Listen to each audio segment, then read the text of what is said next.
What's up guys, my name is Ace, and today we're going to be taking a deep look at the new binary trigger mod for the Tanto 22 in Black Ops 6. This one just came with the Shadow Hunt event, and with this, it's similar to the binary trigger we saw last year in Modern Warfare 3, where it converts the Tanto 22 into a semi-auto gun. However, it fires every time you pull the trigger and every time you release the trigger. And this means it's actually quite spammable. You can get a significantly higher fire rate than the base Tanto 22 by doing this. So in order to compensate for that, this unfortunately also reduces our damage values. And in today's video, I just wanted to take a deep look at this and compare this side by side with the base Tanto 22.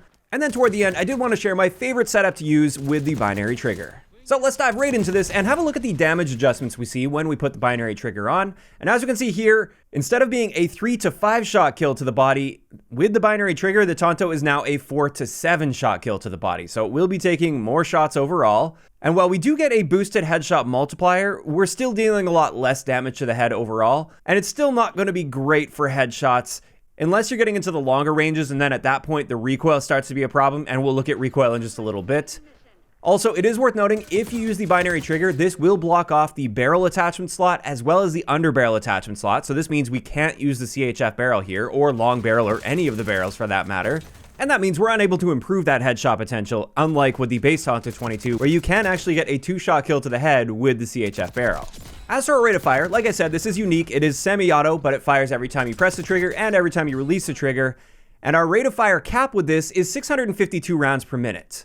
Now that's assuming you get your timing just right. More often than not, even with a good trigger finger, you're actually going to end up a little bit below that value. And that's just due to the fact that you need to get the timing just right. So it's not just about spamming, it's also about getting that timing perfect. But that is the true potential with the binary trigger, and that is very noticeably faster than the base Tanto 22, which has a rate of fire of 441 rounds per minute. One thing to point out is, since we're using our weapon mod slot, we can't use rapid fire as well when using this, so that's another downside there. And when it comes to our time to kill potential, up close and personal with a 4-shot kill, we're killing just very slightly slower than the 3-shot kill potential of the base Tanto 22. This is an imperceptible difference, so it's essentially killing just as fast, but it is going to take you that extra shot to kill. Then at mid-ranges, we do kill a little bit faster with the binary trigger, and then at long ranges, the base Tanto 22 is going to be killing faster. But of course, this is the theoretical time to kill, assuming every single bullet hits. And the big thing to consider here is with that faster fire rate potential with this trigger, it's also going to be a lot more forgiving. If you miss a bullet, it's not going to be nearly as punishing with this binary trigger compared to with the base Tanto 22, where it is quite punishing if you miss a bullet or two.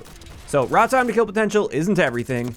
Next, let's get into our range comparison, since we do see a bit of a range buff when putting this trigger on. However, at the end of the day, with the base Tanto 22, we get a 3-shot kill in the first 2 damage ranges. So realistically, the potential is still better with the base Tanto 22 when we're talking about body shots there.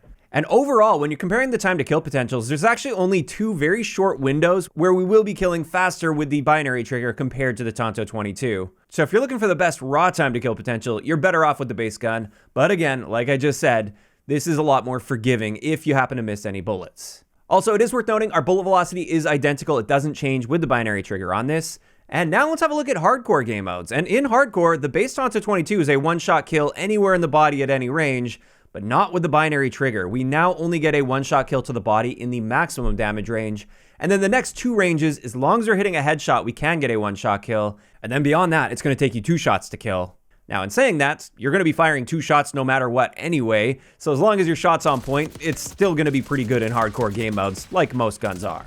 Now finally, let's have a look at the recoil comparison here with the binary trigger compared to the base Tanto 22, and both of these do have a fair amount of vertical climb. However, since the recoil values themselves are barely touched with this attachment on, and we have a faster rate of fire potential, it is going to be climbing to a noticeably higher value when using the binary trigger. Now, at the end of the day, it's still a fairly slow climb, and therefore it's not that bad to compensate for this and simply pull down with your aim a bit. So while it's not necessary, if you are struggling with this, the compensator will definitely help you out while using this attachment.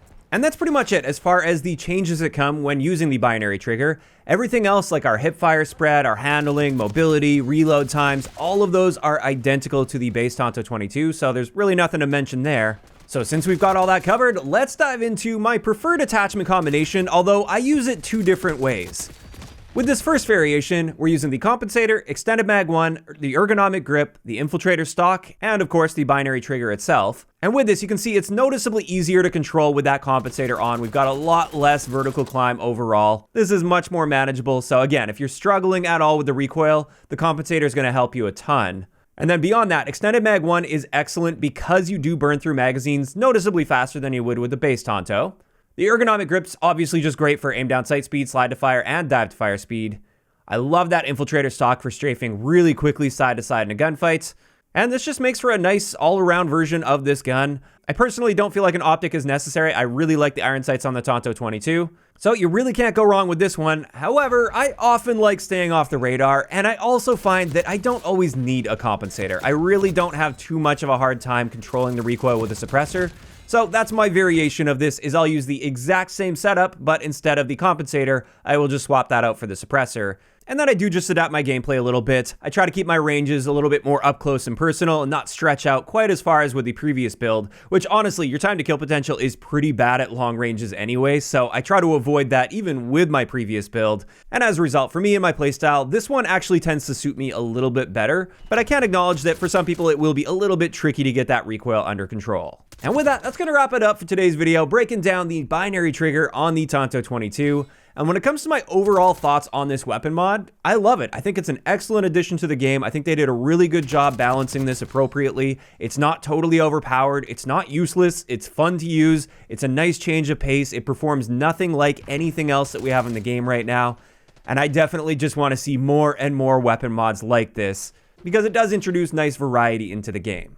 Now, at the end of the day, if you put me in a lobby and tell me I have to use the Tanto 22, it's a very competitive lobby and I need to win that game, I'm probably going to lean more toward the standard base Tanto 22. It's just got a little bit better potential overall when it comes to time to kill. Also, the attachment potential is better since we can put barrels on there to significantly improve our range, as well as underbarrel grips to help with our horizontal recoil or our sprint speeds.